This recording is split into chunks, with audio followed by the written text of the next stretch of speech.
ഈ motto Edge 40 എന്ന ഫോണിന്റെ വീഡിയോ ചെയ്യണമെന്ന് പറഞ്ഞുകൊണ്ട് നിങ്ങളുടെ സൈഡിൽ നിന്ന് വന്നിരിക്കുന്ന റിക്വസ്റ്റ് ഉണ്ടല്ലോ, അത്രയും റിക്വസ്റ്റ് വേറെ ഒരു ഫോണിന് വേണ്ടി ഇതുവരെ വന്നിട്ടില്ല. 1 2 3 4 5 6 7 ഇഷ്ടം പോലെ കമന്റ് സെക്ഷനിൽ നിറഞ്ഞു കിടക്കുവാണ്. So first unboxing. അതിനു മുമ്പ് കൂടുതൽ സമയം വേസ്റ്റ് ചെയ്യാതെ ലെറ്റ്സ് റോൾ.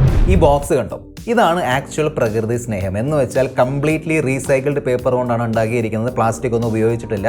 എന്നാൽ ഇതിന്റെ ഉള്ളിൽ ചാർജിങ് ബ്ലോക്ക് വരുന്നുണ്ട്. Okay, so that is nice. Anyway, box open ചെയ്യുമ്പോൾ ഡോക്യുമെന്റ്സ്, നല്ല കട്ടിയുള്ള TPU കേസ്, ഇതാണ് നമ്മുടെ മോട്ടോ എഡ്ജ് 40 ഫോൺ, 68 വാട്ടിന് fast charger and Type-C to Type-C charging cable.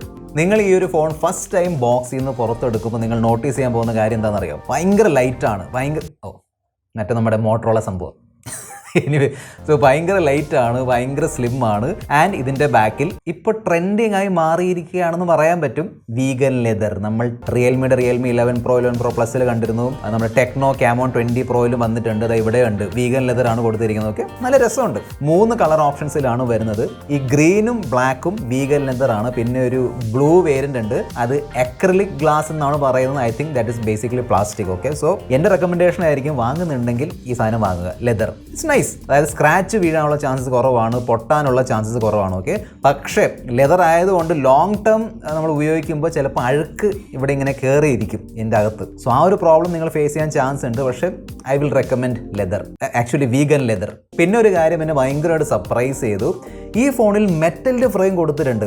ഇതാണ് ബേസിക്കലി മെറ്റൽ ഫ്രെയിം ഉണ്ടോ ഇല്ലയോ എന്ന് അറിയാനുള്ള ടെസ്റ്റ്. ഓക്കെ, സോ AC വെച്ചിട്ട് നമ്മളിങ്ങനെ വെക്കുമ്പോൾ തണുപ്പ് ഫീൽ ആവും. പിന്നെ ഈ ഫോണിൻ്റെ ബാക്കിൽ നിന്ന് ഇങ്ങനെ കർവ് ആവുന്നതുകൊണ്ട് കയ്യിൽ ഹോൾഡ് ചെയ്യാൻ നല്ല കംഫർട്ടബിൾ ആണ്. അതിനോടൊപ്പം തന്നെ IP68 dust and water resistant റേറ്റിംഗുമായാണ് വരുന്നത്. ഒരു എക്സിക്യൂട്ടീവ് ലുക്ക് ഉണ്ട്. So overall very nice build and design.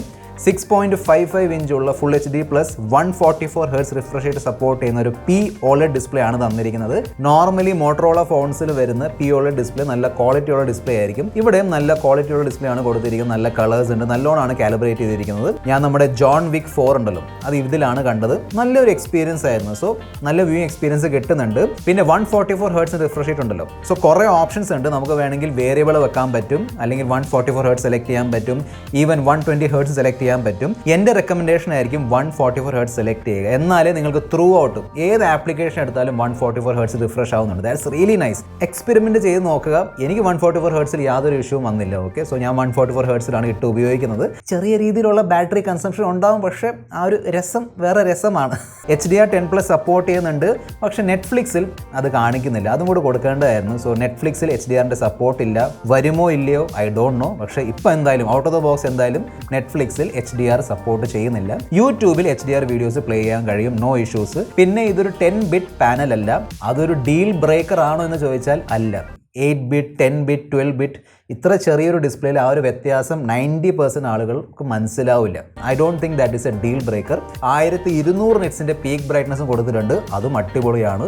Outdoor ആണെങ്കിലും ഇൻഡോർ ആണെങ്കിലും നല്ല വിസിബിലിറ്റി കിട്ടുന്നുണ്ട്. പക്ഷേ ഈ ഡിസ്പ്ലേയിൽ ഏത് പ്രൊട്ടക്ഷനാണ് കൊടുത്തിരിക്കുന്നത് അതിനെക്കുറിച്ച് മോട്ടറോള ഒരു വാക്ക് പോലും മിണ്ടിയിട്ടില്ല. പലരുടെയും ഫോണിൽ ചറപറ സ്ക്രാച്ച് വന്നിരിക്കുകയാണ്, ഫുൾ സ്ക്രാച്ച് ആണ്. സോ എൻ്റെ റെക്കമെൻഡേഷൻ ആയിരിക്കും, ഈ സാധനം വാങ്ങുന്നുണ്ടെങ്കിൽ അതിൻ്റെ കൂടെ തന്നെ നിങ്ങൾ ഇതിന് വേണ്ടിയുള്ള ഒരു ഈ സ്ക്രീൻ ഗാർഡും ഓർഡർ ചെയ്യുക. Actually Motorola out of the box ആ ചെറിയ ഫിലിം ഉണ്ടല്ലോ, നമ്മുടെ റിയൽമി ഫോൺസിലുണ്ടായിരുന്നു. ആ ചെറിയ ഫിലിം പ്രീ അപ്ലൈഡ് ആയിട്ട് തരണം. ഒരു 2 ആഴ്ച അല്ലെങ്കിൽ മിനിമം ഒരാഴ്ചയെങ്കിൽ നമുക്ക് ഉപയോഗിക്കാൻ പറ്റുമല്ലോ. അപ്പോഴേക്കും നമുക്ക് വേണമെങ്കിൽ ആ ഒരു ഇത് റെഡിയാക്കാം, നമ്മുടെ ഈ സ്ക്രീൻ ഗാർഡും. പിന്നെ മോട്ടറോള ഫോൺസിൻ്റെ ആക്സസറീസ് കിട്ടാൻ ഭയങ്കര ബുദ്ധിമുട്ടാണ്. സ്ക്രീൻ ഗാർഡ് മാത്രമല്ല, ഈവൻ കേസ് ആണെങ്കിലും കിട്ടാൻ ബുദ്ധിമുട്ടാണ്.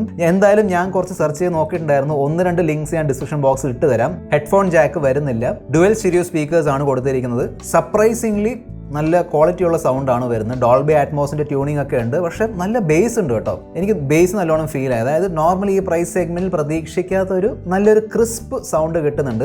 നല്ല ഹാപ്റ്റിക് ഫീഡ്ബാക്ക് എക്സ്പീരിയൻസ് കിട്ടുന്നുണ്ട്. അതായത് ഡെഡിക്കേറ്റഡ് മോട്ടറേ കൊടുത്തിട്ടുണ്ട്. നല്ലോണം അവർ ഇംപ്ലിമെന്റ് ചെയ്തിട്ടുണ്ട്. ഫോർ എക്സാമ്പിൾ ബാക്ക് പോകുമ്പോഴും ആപ്പ് ഡ്രോർ ഓപ്പൺ ചെയ്യുമ്പോഴും ക്യാമറ UIയിലും പിന്നെ ഓബ്വിയസ്ലി ടൈപ്പ് ചെയ്യുമ്പോഴും നല്ലൊരു എക്സ്പീരിയൻസ് ആണ് കിട്ടുന്നത്. നല്ലോണം ട്യൂൺ ചെയ്തിട്ടുണ്ട്. So good haptic feedback experience. In display finger print scanner ആണ് വരുന്നത്. നല്ലോണം വർക്ക് ആവുന്നുണ്ട്. നോ ഇഷ്യൂസ്, ഫാസ്റ്റ് ആണ്. അതുപോലെ തന്നെ ഫേസ് അൺലോക്കിൻ്റെ ഫീച്ചറും നല്ലോണം തന്നെ വർക്ക് ആവുന്നുണ്ട്. മീഡിയ ടെക്കിൻ്റെ ഡയമൻസിറ്റി 8020 ചിപ്സെറ്റ് ആണ് ഇവിടെ കൊടുത്തിരിക്കുന്നത്. 8GB 256GB ആണ് single Ram storage variant. So overall performance നല്ലതാണ്. ഏറ്റവും ബെസ്റ്റ് പെർഫോമൻസ് ആണോ എന്ന് വെച്ചാൽ ഈ 30,000 റുപ്പീസിന്റെ പ്രൈസ് സെഗ്മെന്റിൽ ഏറ്റവും മികച്ച പെർഫോമൻസ് ആണോ? അല്ല. അതിനുവേണ്ടി ക്വാൾകോം സ്നാപ്ഡ്രാഗൺ 870 ഉണ്ട്, ഈവൻ ക്വാൾകോം സ്നാപ്ഡ്രാഗൺ 888 കിട്ടുന്നുണ്ട്, സ്നാപ്ഡ്രാഗൺ 7+ Gen 2, ഈ പോക്കോ F5 വന്ന 7+ Gen 2, അതൊക്കെയാണ് ഈ പ്രൈസിൽ കിട്ടുന്ന ഏറ്റവും മികച്ച പെർഫോമൻസ്. എന്നാൽ ഇതിന്റെ പെർഫോമൻസ് നോർമൽ യൂസിന് വേണ്ടി പക്കയാണ്. ഗെയിമിംഗ് ചെയ്യാൻ പറ്റുമോ എന്ന് ചോദിച്ചാൽ യെസ്, ഗെയിമിങ്ങും ചെയ്യാൻ പറ്റും. ഒരു മിഡ് റേഞ്ച് ലെവൽ ഗെയിമിംഗ് ചെയ്യാൻ പറ്റും. ഫോർ എക്സാമ്പിൾ 60 FPS സപ്പോർട്ട് ചെയ്യുന്നുണ്ട്. ഞാൻ BGMI കളിച്ച് നോക്കിയിട്ടുണ്ടായിരുന്നു. 60 FPS സപ്പോർട്ട് ചെയ്യുന്നുണ്ട്. അത്യാവശ്യം നല്ല പെർഫോമൻസ് കിട്ടുന്നുണ്ട്. പക്ഷേ ഞാൻ നോട്ടീസ് ചെയ്തൊരു കാര്യം എന്താണെന്ന് വെച്ചാൽ നമ്മൾ ഈ നീണ്ട സമയത്തേക്ക് കളിക്കുമ്പോൾ, ഫോർ എക്സാമ്പിൾ 1 മണിക്കൂർ, 1.25 മണിക്കൂർ, 1.5 മണിക്കൂറൊക്കെ അടുപ്പിച്ചിരുന്ന് കളിക്കുമ്പോൾ സംഭവം ഹീറ്റ് ആവുന്നുണ്ട്. സോ ഇതിൻ്റെ ഈ സ്ലിം ഫാക്ടർ ആയതുകൊണ്ടാണോ ഐ ഡോണ്ട് നോ, പക്ഷേ ചെറിയ രീതിയിൽ ഹീറ്റ് നമുക്ക് മനസ്സിലാവുന്നുണ്ട്. ഈവൻ പുറത്ത് പോയിട്ട് ഈ വീഡിയോസ് ഒക്കെ എടുക്കുമ്പോൾ, അത്യാവശ്യം ഈ 4K വീഡിയോസ് ഒക്കെ എടുക്കുമ്പോൾ അവിടെയും ആ ഒരു ചെറിയൊരു ഹീറ്റ് നമുക്ക് മനസ്സിലാവുന്നുണ്ട്. ഓവർ ഹീറ്റിംഗ് ഇല്ല. ഓക്കെ, വീണ്ടും പറയാണ്, there is no overheating. പക്ഷേ കയ്യിലെടുക്കുമ്പോൾ ആ ഒരു ചൂട് ഫീൽ ആവുന്നുണ്ട്. സോ ഭയങ്കര പെർഫോമൻസ് കാര്യങ്ങൾക്ക് വേണ്ടിയല്ല, കാഷ്വൽ യൂസിന് വേണ്ടി ഓക്കെയാണ്. ഞാൻ ത്രോട്ട്ലിംഗ് ടെസ്റ്റ് ചെയ്ത് നോക്കിയിട്ടുണ്ടായിരുന്നു. 75% ത്രോട്ട്ലിംഗ് പെർഫോമൻസ് ആണ് കിട്ടിയത്. കുത്തിയിരുന്ന് ഗെയിമിംഗ് ചെയ്യാനുള്ള ഫോണല്ല ഇത്. അതിനുവേണ്ടി വേറെ ഫോൺ എടുത്തോളൂ. നോർമൽ യൂസ്, കാഷ്വൽ ഗെയിമിംഗ്, അതിനൊക്കെ ഓക്കെയാണ്. ലേറ്റസ്റ്റ് ആൻഡ്രോയിഡ് 13 ഉണ്ട്. അതിൻ്റെ കൂടെ മോട്ടറോളയുടെ സ്വന്തം മൈ UX UI വരുന്നുണ്ട്. ഒരൊറ്റ തേർഡ് പാർട്ടി ബ്ലോട്ട്വെയർസ് ഇതിൽ കൊടുത്തിട്ടില്ല. ഓക്കെ, കംപ്ലീറ്റ്ലി ക്ലീൻ എക്സ്പീരിയൻസ് ആണ് കിട്ടുന്നത്. നമ്മൾ ഈ കാര്യം ശരിക്കും അപ്രീഷിയേറ്റ് ചെയ്യണം. കാരണം ഒരു ബ്രാൻഡ് ഈ പറഞ്ഞ ആഡ്സും റെക്കമെൻഡേഷൻസും ബ്ലോട്ട്വെയർസ് വേണ്ടാന്ന് വെക്കുമ്പോൾ അവർക്ക് നല്ല നഷ്ടമാണ് ഉണ്ടാവുന്നത്. മറ്റു ബ്രാൻഡുകൾ ഫ്രീ ആയിട്ടല്ലല്ലോ ഇട്ട് തരുന്നത്, അവർക്ക് നല്ല പ്രോഫിറ്റ് കിട്ടുന്നുണ്ട്, അതായത് നല്ല വരുമാനം വരുന്നുണ്ട് ഈ ബ്ലോട്ട്വെയർസ് ഒക്കെ ഇടുമ്പോൾ. എന്നാൽ ഈ ഫോണിൽ അത്തരത്തിലുള്ള ഒരു ഇഷ്യൂ നിങ്ങൾ ഫേസ് ചെയ്യാൻ പോകുന്നില്ല. വീട്ടിലുള്ള മുതിർന്നവർക്ക് വാങ്ങിച്ചു കൊടുക്കാം. അനാവശ്യമായ നോട്ടിഫിക്കേഷൻസും ആഡ്സ് ഒന്നും പേടിക്കേണ്ട, ഒന്നും ഇവിടെ വരുന്നില്ല. So that is really nice, good job. പിന്നെ ചില കൂൾ ഫീച്ചേഴ്സ് ഒക്കെ വരുന്നുണ്ട്. ഫോർ എക്സാമ്പിൾ മോട്ടോറോള ഫോൺസിൽ വരുന്ന ഫീച്ചറാണ്. പിന്നെ ഇങ്ങനെ ട്വിസ്റ്റ് ചെയ്യുമ്പോൾ ക്യാമറ ഒക്കെ ഓപ്പൺ ആയി വരും. എഡ്ജ് ലൈറ്റിങ്ങിൻ്റെ ഫീച്ചർ ഉണ്ട്. എന്ന് വെച്ചാൽ ഇൻകമിംഗ് കോൾസ് അല്ലെങ്കിൽ നോട്ടിഫിക്കേഷൻസ് വരുമ്പോൾ സൈഡിൽ ലൈറ്റ് കത്തും. ഓക്കെ, അതാണ് ബേസിക്കലി എഡ്ജ് ലൈറ്റിംഗ്. പിന്നെ ഫാമിലി സ്പേസിൻ്റെ ഒരു ഫീച്ചർ ഉണ്ട്. എന്ന് വെച്ചാൽ നിങ്ങളുടെ ഫോൺ നിങ്ങളുടെ കുട്ടികളുടെ കയ്യിൽ കൊടുക്കാറുണ്ടെങ്കിൽ ആ ഒരു കിഡ്സിൻ്റെ ഒരു സംഭവം ആക്ടിവേറ്റ് ചെയ്താൽ മതി. അവർക്ക് വേണ്ടി ഒരു പ്രത്യേകം അക്കൗണ്ട് ആയിരിക്കും. സോ അവർക്ക് വേറെ ആപ്ലിക്കേഷൻസ് ഒന്നും ആക്സസ് ചെയ്യാൻ പറ്റൂല. സെക്യൂർ ഫോൾഡറിൻ്റെ ഫീച്ചറും വരുന്നുണ്ട്. അതായത് സാംസങ് ഫോൺസിൽ വരുന്ന സെക്യൂർ ഫോൾഡർ ഫീച്ചർ ഉണ്ടല്ലോ, ആ സെയിം ഫീച്ചർ ഇവിടെ മോട്ടോറോള കൊടുത്തിട്ടുണ്ട്. That is also nice. 2 വർഷത്തേക്കുള്ള OS അപ്ഡേറ്റും 3 വർഷത്തേക്കുള്ള സെക്യൂരിറ്റി അപ്ഡേറ്റ് മോട്ടോറോള പ്രോമിസ് ചെയ്തിട്ടുണ്ട്. മോട്ടോറോള ഫോൺസിന്റെ വലിയൊരു വീക്ക്നെസ് ഇതിന്റെ അപ്ഡേറ്റിന്റെ സിറ്റുവേഷൻ ആണ്. ചില ഫോൺസിൽ മോട്ടോറോള പറഞ്ഞിട്ടുണ്ടായിരുന്നു 2 വർഷത്തെ OS അപ്ഡേറ്റ് തരും, പക്ഷേ 1 വർഷത്തെ OS അപ്ഡേറ്റ് അവർ തന്നുള്ളൂ. ഓക്കെ, സോ അങ്ങനത്തെ പ്രോബ്ലംസ് ഒക്കെ ഫേസ് ചെയ്യാൻ ചാൻസ് ഉണ്ട്. ഇപ്പോൾ പിന്നെയും കുറച്ചുകൂടി ഇമ്പ്രൂവ് ആക്കിയിട്ടുണ്ട്. ഓക്കെ, സോ 2 വർഷത്തെ OS അപ്ഡേറ്റ് കിട്ടുമായിരിക്കും, പക്ഷേ ലേറ്റ് ആയിട്ടാണ് വരുന്നത്. ബാക്കിയെല്ലാം ബ്രാൻഡുകളുടെ ഫോൺസിൽ വന്നതിന് ശേഷമാണ് ഇവിടെ വരുന്നത്. സോ ആ ഒരു സംഭവം ഉണ്ട്. 4400 mAh ബാറ്ററിയാണ് കൊടുത്തിരിക്കുന്നത്. 68 വാട്ടിന്റെ ഫാസ്റ്റ് ചാർജിങ് സപ്പോർട്ട് ചെയ്യുന്നുണ്ട്. ബാറ്ററി കപ്പാസിറ്റി കുറവാണോ എന്ന് ചോദിച്ചാൽ യെസ്. പൊതുവെ 5000 mAh ബാറ്ററി കപ്പാസിറ്റിയാണ് ഈ ഒരു പ്രൈസ് റേഞ്ചിൽ നമുക്ക് കിട്ടുന്നത്. ബാറ്ററി ബാക്കപ്പ് കുറവാണോ എന്ന് ചോദിച്ചാൽ അത്രയും കുറവല്ല. തീർച്ചയായിട്ടും 5000-6000 mAh ഒരു ബാറ്ററി ബാക്കപ്പ് അത്രയും കിട്ടുന്നില്ലെങ്കിലും 1 ഡേ ബാറ്ററി ബാക്കപ്പ് നിൽക്കുന്നുണ്ട്. ഒരു നോർമൽ മോഡറേറ്റ് കാഷ്വൽ യൂസിനൊക്കെ 1 ഡേ ബാറ്ററി ബാക്കപ്പ് നിൽക്കുന്നുണ്ട്. എൻ്റെ നോർമൽ യൂസിൽ ഈസിലി 6 മണിക്കൂറിൻ്റെ അല്ലെങ്കിൽ 6.5 മണിക്കൂറിൻ്റെ സ്ക്രീൻ ടൈം കിട്ടുന്നുണ്ടായിരുന്നു നോർമൽ യൂസിന്. So that is fine. പിന്നെ ഇതിൻ്റെ കൂടെ വന്നിരിക്കുന്ന 68 വാട്ടിൻ്റെ ചാർജർ ഉപയോഗിച്ച് നമുക്ക് ഈ ഒരു ഫോൺ 45 മിനിറ്റ് കൊണ്ട് ഫുൾ ചാർജ് ചെയ്യാൻ പറ്റും. പിന്നെ ഈ ഫോൺ വയർലെസ് ചാർജിങ് സപ്പോർട്ട് ചെയ്യുന്നുണ്ട്. 15 വാട്ടിൽ ഈ ഒരു ഫോൺ നിങ്ങൾക്ക് വയർലെസ്ലി ചാർജ് ചെയ്യാൻ പറ്റും. 50 മെഗാ പിക്സലിന്റെ ഡ്യുവൽ ക്യാമറ സെറ്റപ്പ് ആണ് കൊടുത്തിരിക്കുന്നത്. 50 mega pixel main sensor OS support ചെയ്യുന്നുണ്ട്. പിന്നെ അത്യാവശ്യം വലിയ അപ്പർച്ചർ ഉണ്ട്. ഓക്കെ, f1.4 ആണ് ഇതിന്റെ aperture. 13 mega pixel ultrawide /macro. 4K 30 FPS ആണ് സപ്പോർട്ട് ചെയ്യുന്നത്. 32 മെഗാ പിക്സലിന്റെ സെൽഫി ക്യാമറയും കൊടുത്തിട്ടുണ്ട്. ക്യാമറ പെർഫോമൻസ് എങ്ങനെയാണെന്ന് ചോദിച്ചാൽ ഗുഡ് ക്യാമറ പെർഫോമൻസ്, അത്രയേ ഉള്ളൂ. അത് ഭയങ്കരമായ ക്യാമറ പെർഫോമൻസ് അല്ല, എന്നാൽ ഭയങ്കര മോശമല്ല. Good camera performance. പ്രത്യേകിച്ചും 50 മെഗാ പിക്സലിൻ്റെ മെയിൻ ക്യാമറ വെച്ച് എടുക്കുന്ന ഫോട്ടോസൊക്കെ ഉണ്ടല്ലോ, നോർമൽ ഫോട്ടോസ്, അതിലൊക്കെ നല്ല ഡീറ്റെയിൽസ് ഉണ്ട്, നല്ല കളേഴ്സ് ഉണ്ട്. പിന്നെ ഭയങ്കര പഞ്ചി കളേഴ്സാണ്. ഈ ചുമപ്പും നീലയും പച്ചയൊക്കെ ഉണ്ടല്ലോ, ഇങ്ങനെ കത്തി കിടക്കും. സോ നിങ്ങൾക്ക് ആ പഞ്ചി കളേഴ്സ്, ഭയങ്കര വൈബ്രൻറ്റ് ഫോട്ടോസ് ഇഷ്ടമാണെങ്കിൽ ഇത് ഇഷ്ടപ്പെടും. മോട്ടറോള ആക്ച്വലി സ്ട്രഗിൾ ചെയ്യുന്നത് എവിടെയാണെന്നറിയോ? നമ്മുടെ ഹ്യൂമൻ സബ്ജക്ട്സിൻ്റെ ഫോട്ടോസിൽ, പ്രത്യേകിച്ചും സ്കിന്നിൽ. ഇവിടെ അതിലും ഇമ്പ്രൂവ്മെൻറ്റ് കൊണ്ടുവന്നിട്ടുണ്ട്. അതായത് നോർമൽ നോർമൽ ഫോട്ടോസിൽ പിന്നെയും സ്കിൻ ടോൺ ഓക്കെ ആണ്. ഞാൻ photo samples side by side share ചെയ്യുന്നുണ്ട്, കണ്ടു നോക്കുക. പക്ഷെ പോർട്രേറ്റ് ഫോട്ടോസ് വരുമ്പോൾ ഫേസിൽ കണ്ടമാനം ഓവർ ഷാർപ്പനിങ് വരുന്നുണ്ട്. അതെനിക്ക് ഇഷ്ടപ്പെട്ടില്ല. അത് കുറച്ചും കൂടി ബെറ്റർ ആക്കണം. പിന്നെ നമ്മുടെ ബാക്കിൽ ലൈറ്റ് അല്ലെങ്കിൽ സ്കൈ എന്തെങ്കിലും ഉണ്ടെങ്കിൽ നമ്മൾ അത്രയും എടുത്ത് കാണിക്കുന്നില്ല. ഭയങ്കര വൈറ്റ് വാഷ്ഡ് ഫീലാണ് കിട്ടുന്നത്. സോ തീർച്ചയായിട്ടും മോട്ടറോള അവരുടെ പോർട്രേറ്റ് ഫോട്ടോഗ്രാഫി കുറച്ചും കൂടി ബെറ്റർ ആക്കേണ്ടിയിരിക്കുന്നു. ഓക്കെ, എനിക്ക് അങ്ങനെയാണ് തോന്നിയത്. അൾട്രാവൈഡ് ക്യാമറ പെർഫോമൻസ് ഓക്കെ ആയിട്ട് തോന്നി. തീർച്ചയായിട്ടും മെയിൻ ക്യാമറ വെച്ച് നോക്കുമ്പോൾ അത്രയും ഡീറ്റെയിൽസ് കിട്ടൂല, പക്ഷെ കളേഴ്സ് ഒക്കെ ഓക്കെയാണ് അൾട്രാവൈഡ് ക്യാമറയുടെ. സോ ഈ അൾട്രാവൈഡ് ക്യാമറ വെച്ച് മാക്രോ ഫോട്ടോസ് എടുക്കുന്നതുകൊണ്ട് ഡീസെന്റ് മാക്രോ ഫോട്ടോസ് എടുക്കാൻ പറ്റും. നിങ്ങൾക്കറിയാം ഞാൻ ഈ മാക്രോ ഫോട്ടോഗ്രാഫി തൊടാത്ത ഒരാളാണ്. കാരണം 2 മെഗാ പിക്സൽ മാക്രോ വെച്ചൊക്കെ എന്ത് ചെയ്യാനാണ്. പക്ഷേ ഇവിടെ ആ ഒരു 13 മെഗാ പിക്സലിൻ്റെ ഒരു അൾട്രാവൈഡ് വെച്ച് എടുക്കുന്ന മാക്രോ ആയതുകൊണ്ട് ഡീസെന്റ് മാക്രോ ഫോട്ടോസ് കിട്ടുന്നുണ്ട്. ഞാൻ സാമ്പിൾസ് ഷെയർ ചെയ്യാം. സോ നിങ്ങൾക്ക് വേണമെങ്കിൽ ചെറിയ രീതിയിലുള്ള മാക്രോ ഫോട്ടോഗ്രാഫിയൊക്കെ ചെയ്യാൻ പറ്റും. നൈറ്റ് മോഡ് പെർഫോമൻസ് ഓക്കെ ആയിട്ട് തോന്നി. ഞാൻ സൈഡ് ബൈ സൈഡ് കാണിച്ചു തരാം. നോർമൽ ഫോട്ടോസ്, നൈറ്റ് ഫോട്ടോസ് വ്യത്യാസമുണ്ട്. പക്ഷേ അങ്ങനെ ഭയങ്കരമായ നൈറ്റ് ഫോട്ടോസ് ഇല്ല. Just decent night performance.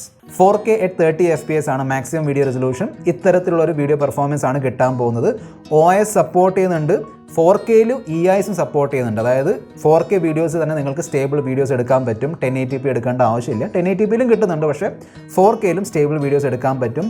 Selfie camera performance okay ആണ്. അങ്ങനെ ഭയങ്കരമായ സെൽഫി ക്യാമറ പെർഫോമൻസ് ഇല്ല. അവിടെയും സെയിം സംഭവമാണ്. ഈ ചില ഫോട്ടോസിലൊക്കെ നമ്മുടെ സ്കിൻ കണ്ടമാനം ഷാർപ്പ് ആക്കുന്നുണ്ട്. ഇതാണ് മോട്ടോ എച്ച് 40യുടെ selfie camera video performance. 4K 30 FPS support ചെയ്യുന്നുണ്ട്. That's nice. ഓക്കെ, സോ ഇത്തരത്തിലുള്ളൊരു ക്വാളിറ്റിയാണ് കിട്ടാൻ പോകുന്നത്. It's just okay. Skin tone കുറച്ചും കൂടി ബെറ്റർ ആക്കാമായിരുന്നു. ഇവിടെ ആക്ച്വലി ഓപ്ഷൻ ഉണ്ട് കേട്ടോ. അതായത് ഈ സ്കിൻ ടോണും നമ്മുടെ ടെക്സ്ചറൊക്കെ ചേഞ്ച് ചെയ്യാൻ പറ്റുന്ന ഓപ്ഷനൊക്കെ ഇവിടെ കൊടുത്തിട്ടുണ്ട്. ഞാൻ ബൈ ഡിഫോൾട്ട് നോർമൽ ഒറിജിനൽ മോഡിലാണ് എടുക്കുന്നത്. ഓക്കെ, സോ ഇത്തരത്തിലുള്ള ഒരു പെർഫോമൻസ് ആണ് നിങ്ങൾക്ക് മോട്ടോ എച്ച് 40യുടെ സെൽഫി ക്യാമറ വഴി കിട്ടാൻ പോകുന്നത്. പിന്നെ 4Kയിൽ സ്റ്റെബിലൈസേഷൻ വരുന്നുണ്ട്. കണ്ടില്ലേ, ബാക്ക്ഗ്രൗണ്ട് ആണെങ്കിലും എൻ്റെ ഫേസ് ആണെങ്കിലും അത്യാവശ്യം സ്റ്റേബിളാണ്. സോ സ്റ്റെബിലൈസേഷൻ കൊടുത്തിട്ടുണ്ട്. പെർഫോമൻസ് ഓക്കെയാണ്, വലിയ ഇഷ്യൂ ഇല്ല. പക്ഷേ ബാക്ക് ലൈറ്റ് വരുമ്പോൾ ഫേസിൽ ഒരു ചെറിയൊരു വെളുപ്പിക്കലൊക്കെ വരുന്നുണ്ട്. 12 5G ബാൻഡ്സിനുള്ള സപ്പോർട്ട് കൊടുത്തിട്ടുണ്ട്. അത്യാവശ്യം ഡീസൻറ്റ് സ്പീഡൊക്കെ കിട്ടുന്നുണ്ട്. NFC സപ്പോർട്ട് ചെയ്യുന്നുണ്ട്. പല ഫോൺസിലും അത് മിസ്സിംഗ് ആയിരിക്കും ഈ പ്രൈസ് സെഗ്മെൻറ്റിൽ. ഇവിടെ NFC കൊടുത്തിട്ടുണ്ട്. സോ നിങ്ങൾക്ക് കോൺടാക്ട്ലെസ് പേയ്മെൻ്റ് ഒക്കെ ചെയ്യാൻ പറ്റും. പിന്നെ വളരെ ഇമ്പോർട്ടൻ്റ് ഒരു കാര്യം എന്താണെന്ന് വെച്ചാൽ ഇതിൽ സിംഗിൾ സിം സ്ലോട്ടാണ് കൊടുത്തിരിക്കുന്നത്. അതായത് ഫിസിക്കൽ സിം ഉണ്ടല്ലോ, നമ്മൾ നോർമലി ഉപയോഗിക്കുന്ന ഫിസിക്കൽ സിം, അത് ഒരെണ്ണം മാത്രമേ ഇടാൻ പറ്റുള്ളൂ. സോ നിങ്ങൾ 2 സിം ഒരുമിച്ച് ഉപയോഗിക്കുന്ന ഒരാളാണെങ്കിൽ ഒരു സിം ഈ സിം ആക്കേണ്ടി വരും. സോ അത് നിങ്ങൾ നോക്കിക്കോളൂ. ഈ ഒരു ഫോൺ കൊണ്ട് മോട്ടറോള എന്തായാലും മാർക്കറ്റിൽ ഒരു കോളുകളൊക്കെ ഒന്ന് സൃഷ്ടിക്കാൻ പോകുന്നില്ല. അതായത് 200 മെഗാ പിക്സലിൻ്റെ ക്യാമറ, 200 ചില്ലുവാനം വാട്ടിൻ്റെ fast charger, mega performance, flagship level performance, അങ്ങനെ ഒന്നും ഈ ഒരു ഫോൺ അവകാശപ്പെടുന്നില്ല. എന്നാൽ ടെൻഷൻ ഇല്ലാതെ അല്ലെങ്കിൽ തലവേദനകളില്ലാതെ ഉപയോഗിക്കാൻ പറ്റും. അതുകൊണ്ടായിരിക്കും ഇത്രയും പേര് ഇത്രയും വെയിറ്റിംഗ് ആയിട്ടിരിക്കുന്നത്.